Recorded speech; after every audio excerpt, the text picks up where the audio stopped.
के नाम के पुत्र उत्पन्न हुआ और दक्षिणा नाम की एक कन्या उत्पन्न हुई और सत्य के अनुसार मनु महाराज पुत्र को अपने घर ले आए। और जब ये दोनों बाद में बड़े हुए ना तो दोनों का आपस में विवाह करा दिया गया। क्या एक गर्भ से उत्पन्न हुए बच्चे का विवाह होता है? नहीं होता ना। लेकिन देखिए रुचि प्रजापति के यहाँ यज्ञ नाम के पुत्र और दक्षिणा नाम की जो कन्या थी ना, एक गर्भ से उत्पन्न हुई थी। ये दोनों भाई बहन हैं, लेकिन दोनों का विवाह आपस में करा दिया गया।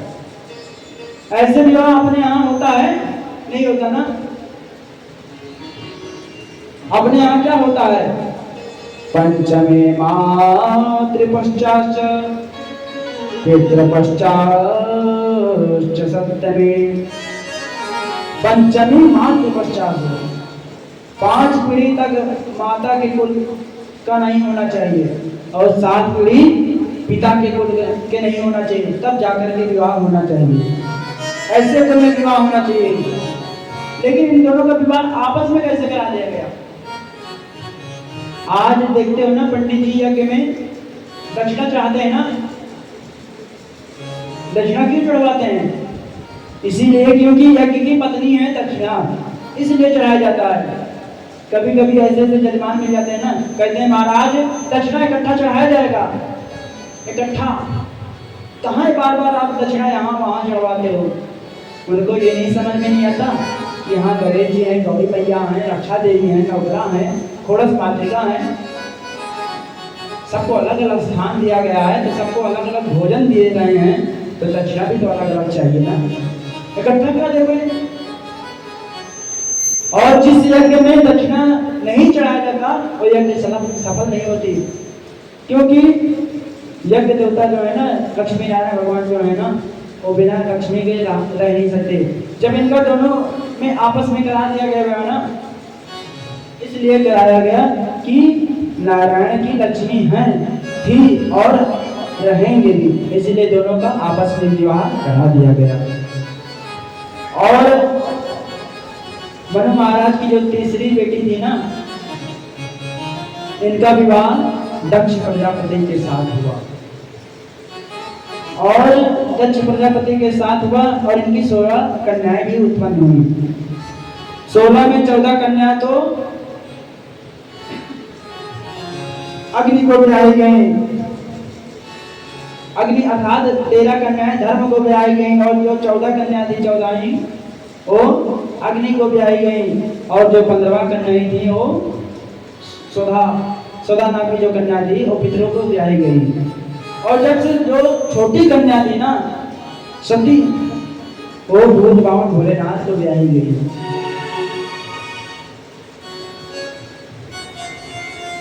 मैं से ऋषि से प्रश्न करता हूँ विदुर जी कि हमने सुना है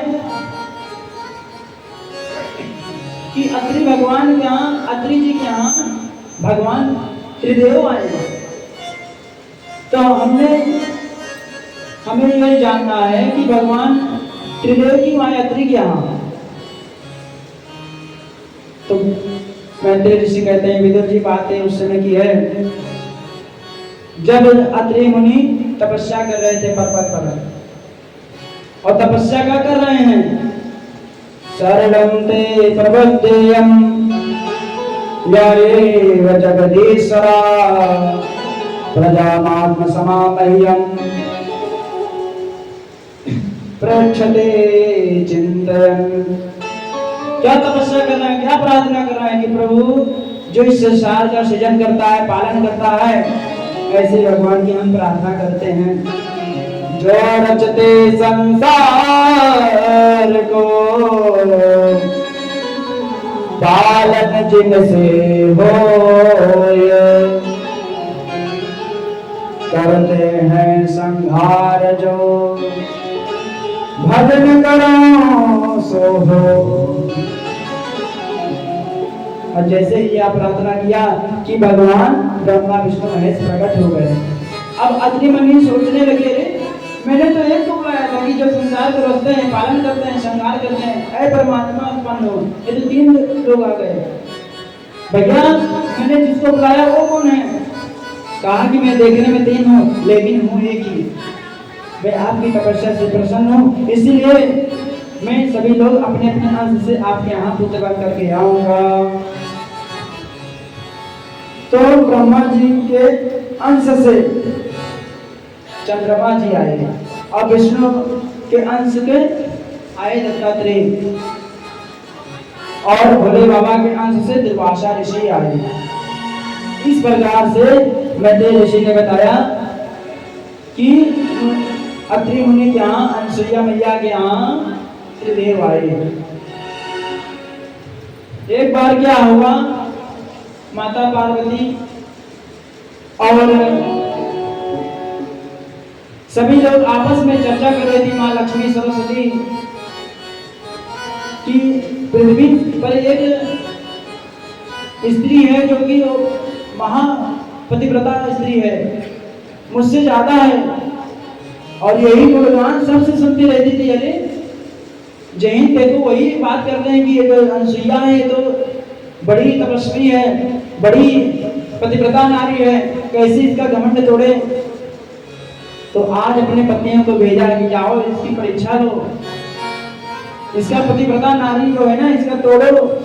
तो आज भगवान सभी लोग ब्राह्मण का रूप धारण करके आए अनसुईया मैया के यहाँ और कहते हैं भिक्षाम देही मैया, भिक्षाम देही। आकर के जब भिक्षा देने लगे, कहा देवी ऐसे भिक्षा नहीं लेंगे, आप भिक्षा हम तभी लेंगे आपसे जब आप निवस्त्र होकर के आओगे। अब तो मैया आश्चर्य में पड़ गई कि कहाँ बूढ़े और बूढ़े के सामने हम निवस्त्र हो, ऐसे में हमारी पतिव्रता जो है ना टूट जाएगी। तो क्या किया, भगवान से प्रार्थना की, हे प्रभु यदि सच्चे भक्ति मन से हमने पतिव्रता नारी का संकल्प किया है, यदि अच्छे से निभाया हो तो इन तीनों को खुद बच्चे बना दीजिए। और जैसे ही ये तपस्या ये मन में विचार किया कि वो तीनों बच्चे बन गए। बोल भगवान की पायन सुइया ने डाल दियो पालना, फूल रहे तीन देव बन करके लालना। पायन सुइया डाल दियो पालना, फूल रहे तीन देव बन करके लालना। फूल रहे तीन देव बन करके लालना, फूल रहे तीन देव बन करके लालना। पायन सुइया डाल दियो पालना, फूल रहे तीन देव बन करके लालना। फूल रहे तीन देव बन करके लालना, फूल रहे तीन देव बन करके लालना।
आज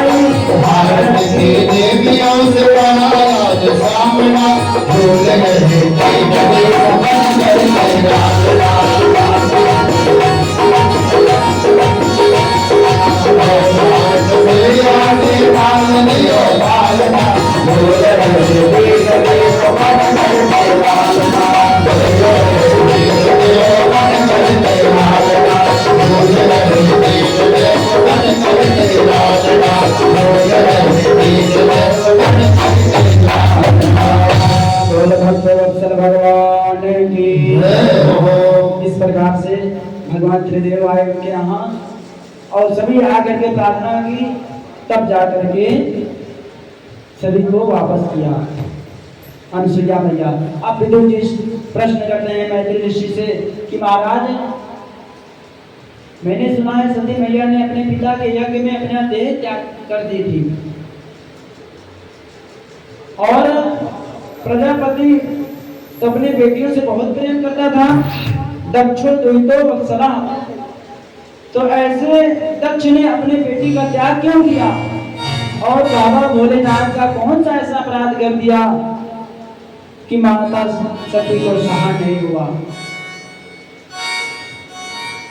मैत्रेय ऋषि कहते हैं बात उस समय की है, पुरा विश्व सृजाम सत्री समेता परमरसया तथा मरगणा सर्वे सामगा मनयोगनयः।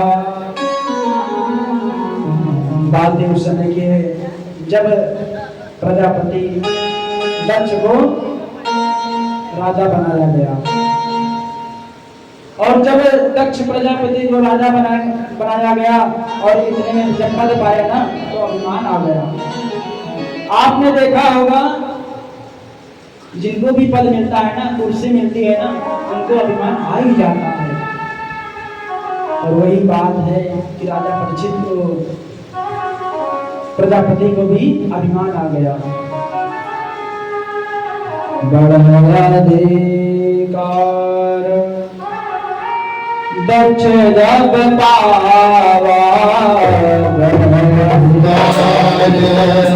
दक्ष जब पावा, अभिमान हृदय घबरावा, अभिमान हृदय घबरावा। नहीं गौरस जाना जगमाही, नहीं गौरस जगमा जगमाही। करुणा पाई जल मद नाई, करुणा पाई जल मद नाई। जैसे आपको भी ऊंट पर बैठा दिया जाए और कहते हैं कि भैया अब हिलना मत, सीधे बैठे रहो, हिलना मत। लेकिन जब ऊंट चलेगा ना तो हिलना तो अपने आप आ ही जाएगा। और जो पद है ना, कोई ऐसा पैदा ही नहीं हुआ इस संसार में कि पद पाए और उसको अभिमान ना आए। शास्त्र कहते हैं यौवनं धन संपत्ति प्रभुत्वाम विवेकतः एकमेकमर्पणरथाय किमु यत्र चतुष्टय। यदि आपके पास भी ये चार चीज रहेंगे ना तो समझ जाना विनाश अब तो होगा ही। यौवन, धन, संपत्ति और अविवेकता, ये चारों प्रजापति के साथ था, इसलिए इसका विनाश अति अनिवार्य था। दक्ष को पद मिला, धीरे धीरे समय बीता।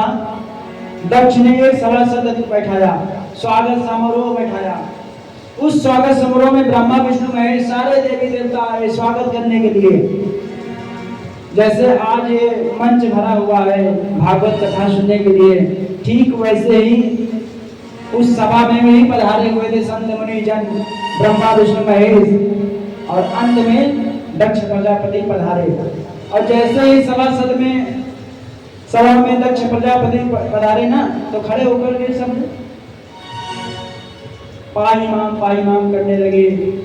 महाराज स्वागतम सुस्वागतम, आपका स्वागत है। चारों तरफ से स्वागत की गुंजार होने लगी। इतने में बड़ा प्रसन्न हुआ, चारों तरफ देखा कि बड़ी पब्लिक आई हुई है। लेकिन नजर पड़ा तीन लोगों के ऊपर। जो अभिमानी है ना वो क्या करते हैं जानते हैं आप? जो अभिमानी होते हैं वो यह देखते हैं कि कौन मुझे प्रणाम कर रहा है, कौन मुझे प्रणाम नहीं कर रहा है। नजर गई तीन के ऊपर, ब्रह्मा विष्णु महेश के ऊपर। ब्रह्मा जी के ऊपर नजर गई तो कहा अरे ये तो मेरे पिताजी हैं। कितना भी आपको बड़ा पद मिल जाए लेकिन पिता का पद ना ऊंचा ही रहता है। कहा है तो मेरे पिताजी हैं, नहीं उठे कोई बात नहीं। अब दोबारा जब नजर विष्णु भगवान के ऊपर पड़ी, सोचा है तो मेरे दादाजी हैं, कोई बात नहीं, उठे बैठे हैं, कोई बात नहीं। लेकिन जब वो नजर शिव जी पर पड़ी तब जाकर के क्रोध से लाल हो गया। कहा अरे ये तो मेरा दामाद है, ये मेरे स्वागत के लिए नहीं खड़ा हुआ। तुरंत गालियां देने लगे। तुरंत कहा कि अरे सभासदों मेरी बात ध्यान से सुनो, मैं देश भर की नहीं, मैं शिष्टाचार की बात कर रहा हूँ। अयम तो लोकपालानाम यशो निरपत्रपा सद्विराचरिता पंथा येन स्तब्धेन दोषितः। गालियां देने लगा। यदि सज्जनों की सभा में एक भी निर्लज्ज व्यक्ति आ जाए ना तो पूरे सभा की मटिया मेट कर देता है। अब तो सभी लोग चारों तरफ देखने लगे, रे ये किनको कह रहे हैं, कौन निर्लज्ज व्यक्ति आ गया इसमें। कहा रे देवताओं इधर उधर क्या देख रहे हो, ये तुम्हारे सामने नहीं दिख रहा है शिव,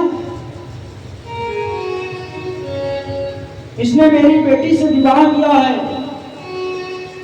ये नहीं दिखाई दे रहा है। इतने में सब लोग कहा रे ये अपने दामाद को गाली दे रहा है। एक ऋषि आए, कहे महाराज जब विवाह कर रहे थे तो तब नहीं दिखाई दिया, तब नहीं दिखाई दिया कि इसका मंगल वेश है, कुछ पहनता नहीं है, अब चिल्लाने से क्या फायदा। इतना ही था तो पहले विवाह ना किए होते, पहले ही राजा महाराजा से विवाह किए होते। कहा इसमें मेरी गलती नहीं है, ये जो ब्रह्मा जी बैठे हुए हमारे पिताजी ना, इन्हीं की वजह से सब कुछ हुआ है, इन्हीं जाने। कितना बहुत गालियां दिया, लेकिन भोले बाबा आत्मा नाम महापुरुष हैं, कुछ देखे नहीं कि क्या बोल रहा है क्या नहीं। भगवान मुस्कुराते रहे और जब देखा कि भगवान मुस्कुरा रहे हैं, कुछ बोल ही नहीं रहे हैं, तो अब तो और जोर जोर से अब तो कहने श्राप दे दूंगा। जैसे ही हाथ में हाथ जल लिया और श्राप देने लगा। अयम तो देव यजना इंद्रोपिंदादिविर्भव साभावं लभते देव गराधना। कि आज के बाद इस शिव को आज के बाद यज्ञ में भाग नहीं मिलेगा। और जैसे ही श्राप दिया कि वहीं बगल में श्रृंगी द्रिंगी बैठे थे, श्राप देने के लिए ये भी उद्यत हुए, लेकिन भोले बाबा अथवा राम महापुरुष हैं, मना करते हैं कि अरे तुम शांत रहो, शांत हो, बैठे रहो।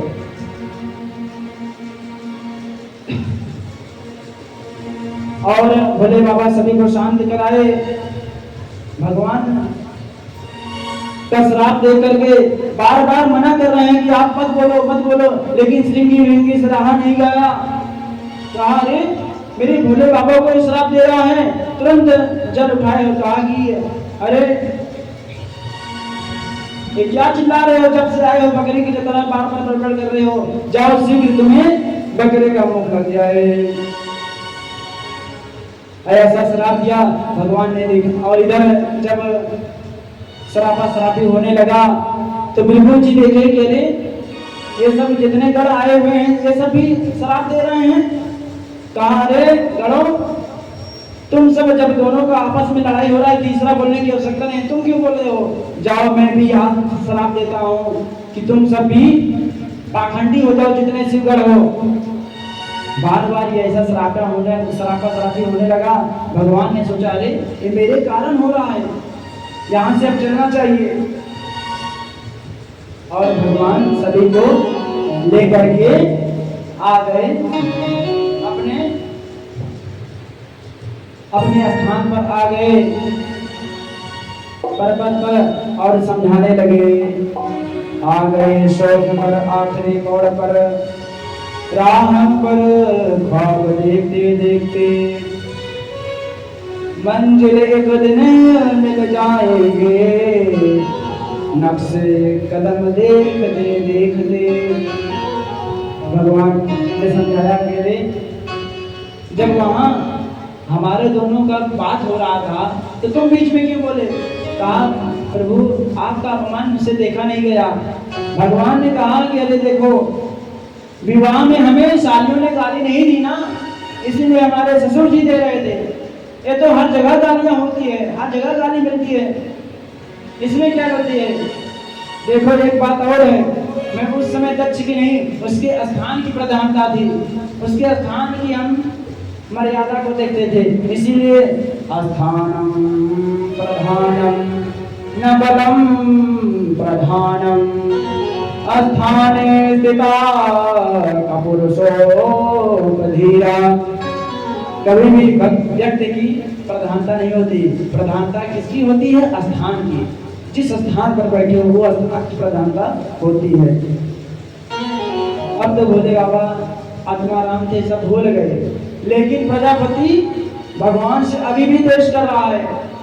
अब मन में विचार कर रहा है भगवान को कैसे बुलाऊं और कैसे अपमान करूं। अपमान करने के लिए बड़े बड़े यज्ञ किए, लेकिन उससे काम नहीं चला। तो क्या किया? कनखल में वाजपेयी यज्ञ किया, तब भी काम नहीं चला। फिर पुनः एक यज्ञ किया बृहस्पति सब नाम का। उस यज्ञ में सभी देवी देवताओं को बुलाया, लेकिन शिव जी के दोष के कारण अपने पुत्री सती को नहीं बुलाया, निमंत्रण नहीं दिया। अब सभी लोग देवी देवता अपनी पत्नियों के साथ जाने लगे कनखल की ओर, यज्ञ की ओर। और आपने देखा होगा जब आपके पड़ोसी के यहाँ निमंत्रण ना आया रहे कहीं से ना, तो आप वहाँ आज जाकर के और आग लगाओगे, कहोगे भैया आपके यहाँ निमंत्रण नहीं आएगा, वो तो आपके रिश्तेदार हैं, आपके घर के हैं, आपको रिश्ता निमंत्रण नहीं दिए। जान रहे हैं, जान कर भी आपके यहाँ जाएंगे आग लगाने के लिए कि आपको निमंत्रण नहीं दिए, वो तो आपके हितैषी हैं, आपके मित्र हैं। तो वही क्या कर रहे हैं, जो ये देवांगनाएं हैं, जो देवता लोग हैं ना, ये जा रहे हैं शिव जी की ओर से, बगल से जा रहे हैं, माता सती के बगल से जा रहे हैं। और इतना ही नहीं, अपना पायल और कमुना भी बजा रहे हैं, ताकि सती मैया को भी पता चल जाए कि हम सब कहाँ जा रहे हैं। सुर सुंदरी कारही कल गाना, सुर सुंदरी कारही कल गाना, सुर सुंदरी कारही कल गाना, कारही कल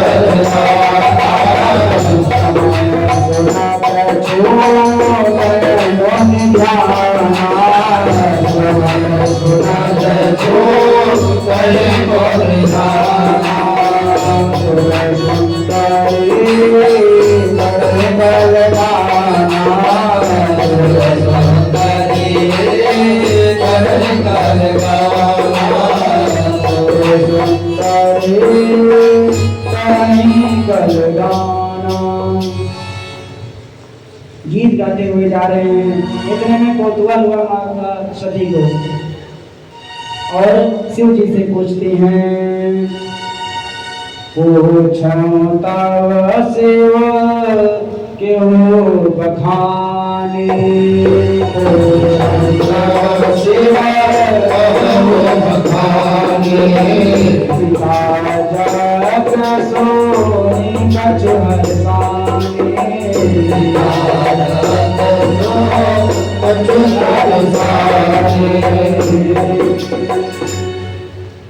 कहा देवी ये आपके पिताजी के यज्ञ को देखने के लिए जा रहे हैं, क्योंकि आपके पिताजी ना बहुत बड़ा यज्ञ कर रहे हैं। तो मैया ने बड़े हिसाब से कहा, ये नहीं कहा कि मेरे पिताजी के यहाँ यज्ञ हो रही है आप चलिए। मैया कहती हैं, प्रजापति से ससुर सांप्रतम निर्वापितो यज्ञ महोत्सवाकिल। कह रही हैं भैया, क्या कह रहे हैं कि प्रभु आपके ससुर के यहाँ यज्ञ हो रहा है। ये नहीं कहा कि मेरे पिताजी के यहाँ यज्ञ हो रहा है, कह रही हैं आपके पिता ससुर के यहाँ यज्ञ हो रहा है, आप चलिए। कहा देवी चलते, तो क्या कोई निमंत्रण आया है आपके पिताजी के यहाँ? भैया ने कहा आया तो जरूर होगा, लेकिन जो डाकिया होगा ना वो रास्ता भूल गया होगा। ऐसा नहीं हो सकता कि हमारे पिताजी निमंत्रण ना भेजे होंगे। तब शिव जी ने कहा कि होने का मोर मन भावा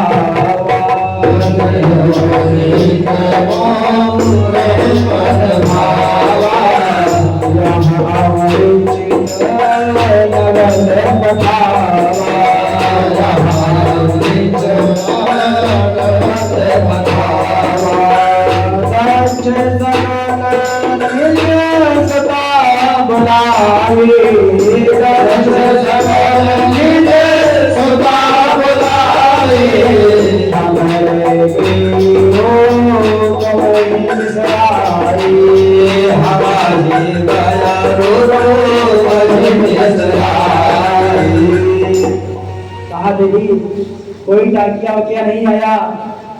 एक बार की बात है, एक सभासद लगा हुआ था, स्वागत समारोह हुआ था। उस सभासद में सभी लोग प्रणाम किए थे, लेकिन मैंने प्रणाम नहीं किया। ब्रह्म सभा हम सन दुख माना, ब्रह्म सभा सन दुख माना, ब्रह्म सभा सन हम दुख माना, ब्रह्म सभा हम सन दुख माना, जय राजवन करिया प्रधाना,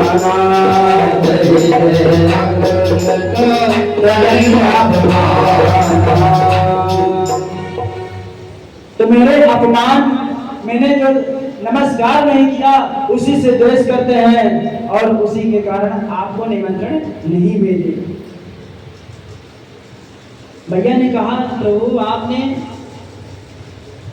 उनको प्रणाम कर लिए होते, आपके पिताजी थे, आपको मस्तक झुका देना चाहिए था। भगवान ने कहा देवी ये बात समझ लीजिए कि मेरा मस्तक परमात्मा और महात्मा के अलावा किसी के आगे नहीं झुकता है। भैया ने कहा कैसे छोटी छोटी बातों पर आप गुस्सा करोगे, क्रोध करोगे, रिश्ता तोड़ोगे तो कैसे काम चलेगा। रही मन धागा प्रेम का मत तोड़ो चटका, तोड़े से फिर ना जुड़े जुड़े गांठ पर जाए। आप ऐसी छोटी छोटी बातों पर रिश्ता तोड़े तो कैसे काम चलेगा। प्रभु आप चलिए, पिताजी आपसे क्षमा मांगेंगे। कहा नहीं देवी, बिगड़ी बात बने नहीं, लाख करो किन कोया, रही मन भागे दूध को मथे न माखन होय। कहा एक बार रिश्ता टूट जाए या एक बार जिस रास्ते पर करार आ जाए, चाहे जितना भी उसको जोड़ो वो जुड़ता नहीं है, गांठ पड़ ही जाता है। इसलिए देवी मैं तो यही कहूँगा वहां जाना ठीक नहीं है। भैया ने कहा स्वामी गुरु के यहाँ, पिता के यहाँ और मित्र के यहाँ तो ऐसे ही चला जाना चाहिए बिना निमंत्रण के। कहा देवी जाना तो चाहिए तब जब वो हमें निमंत्रण देना भूल गए हो, लेकिन आपके पिताजी जानबूझकर निमंत्रण नहीं भेजे हैं, इसलिए वहां जाना नहीं चाहिए। भैया ने खूब समझाया, भोले बाबा खूब मना किए कि नहीं वहां नहीं जाना, लेकिन भैया अपनी माँ से मिलने के लिए इतना कोतवाल हुई कि भोले बाबा की कदर नहीं की और अपने पिता के यज्ञ के लिए जाने के लिए तैयार हो गए।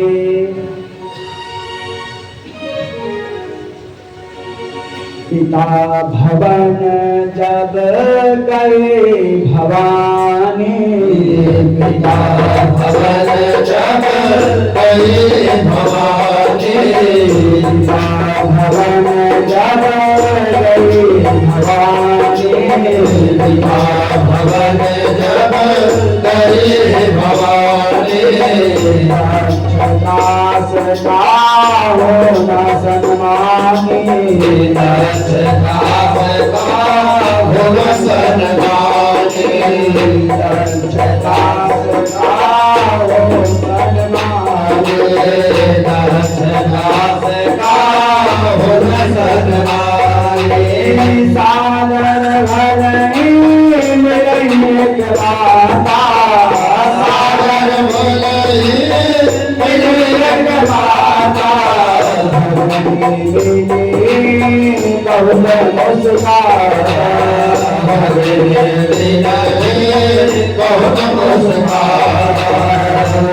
भक्तवत्सल भगवान की जय हो।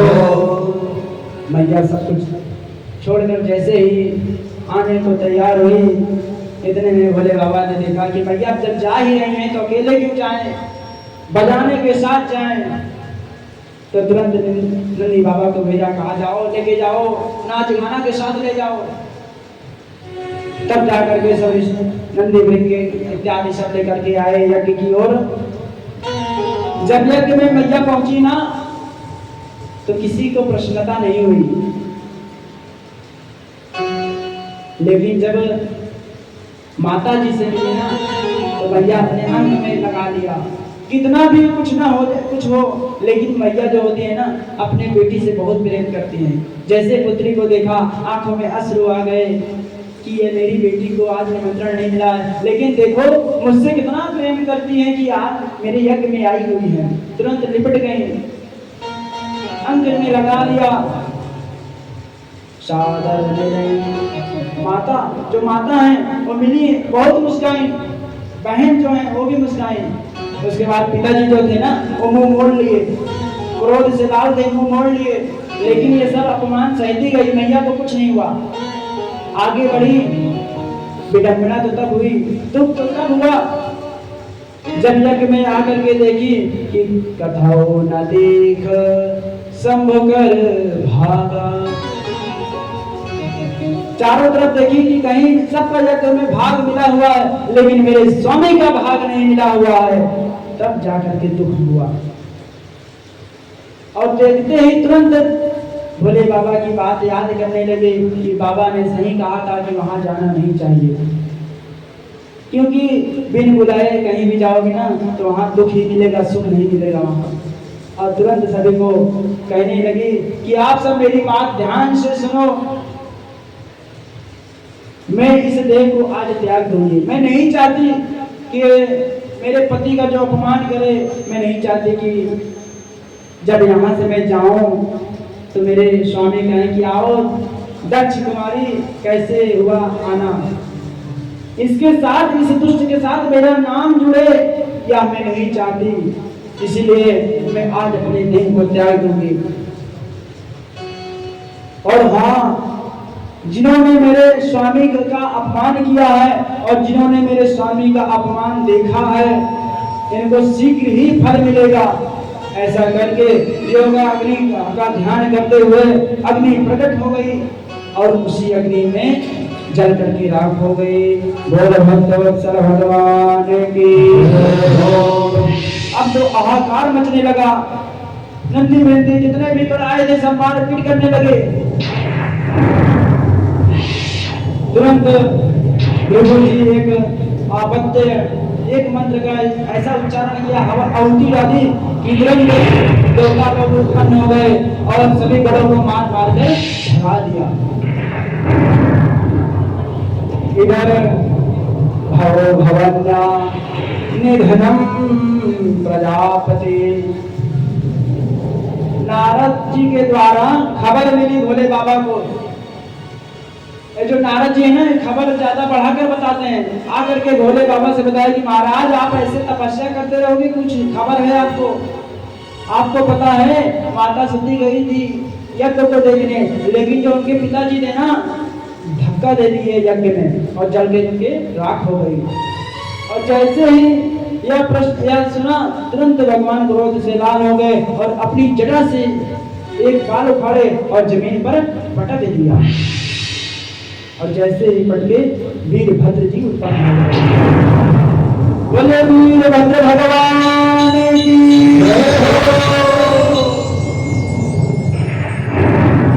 भगवान ने कहा कि जाओ दक्षिण यज्ञ विनाशिनी दक्ष सहित यज्ञ का विनाश कर दो। और वीरभद्र सभी गढ़ों को लेकर के चल दिए। इतने में सभी लोग जितने बैठे थे वहां सभासद, चारों तरफ से धुआं उड़ने लगा, हवा चलने लगी, बारिश होने लगा। सभी लोग आपस में विचार कर रहे हैं कि धुआं कहां से आ रहा है, आंधी कहां से आ रही है। इतने में एक लोग ने बात किया, कहा भैया ये जो हवा आ रहा है ना, लगता है पवन देव रुष्ट हो गए हैं। ये धुआं कहां से आ रही है? एक ने कहा लगता है गाय चल के आ रही है। सब आपस में बात ही कर रहे थे। इतने में सभी दैत्य आ गए, वीरभद्र जी आ गए, कहे पकड़ लो, जाने न पाए, कोई भागने न पाए। चारों तरफ से सभी ने घेर लिया और दक्ष भाग रहे थे। दक्ष को वीरभद्र ने पकड़ लिया। इतने में वीरभद्र ने कहा कि बताओ इनकी गलतियां क्या है। सभी ने बताने लगे कि जो बिल्कुल जी थे ना, जब हम पिट रहे थे ना, तो बार बार मुस्कुरा रहे थे डाली पर ऐसे हाथ जड़ करके। वीरभद्र ने डाली को पकड़ा और उखाड़ करके हवन में डाल दिया, स्वाहा कर दिया। सभी को मारा वीरभद्र ने। और इतने में आ करके जो दक्ष प्रजापति थे उनकी मुंडी पकड़े और उखाड़ करके अग्नि कुंड में डाल दिया। भगवान की और सबका विनाश करके पूरा आ गए भोले बाबा के पास। इधर देवी देवता जितने थे ब्रह्मा जी के पास आए, बोले महाराज यज्ञ को पूर्ण करिए और जो हमारे लोग देश विहीन हो गए, इनको भी अंग मंग जो हो गए, इनको भी ठीक कीजिए। ब्रह्मा जी बोले भैया ये मेरे बस की बात नहीं है, ये चलिए आप वहीं पर भोले बाबा से प्रार्थना कीजिए। भोले बाबा दयालु हैं, वही आपको अंग भंग जो हो ना वही ठीक करेंगे। तो सभी लोग लेकर के आते हैं भोले बाबा के पास और भोले बाबा से प्रार्थना करते हैं। शंकर तेरी जटा से, ओ शंकर तेरी जटा से निकली है गंगाधारा। शंकर तेरी जटा से, शंकर तेरी जटा से बहती है गंगाधारा। शंकर तेरी जटा से बहती है गंगाधारा। शंकर तेरी जटा से, शंकर तेरी जटा से बहती है गंगाधारा। शंकर तेरी जटा से बहती है गंगाधारा। काले घटा के अंदर, काले घटा के अंदर शिवता मेरे काला। काले घटा के अंदर शिवता मेरे काला। शंकर तेरी जटा से बहती है गंगाधारा। शंकर तेरी जटा से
Thank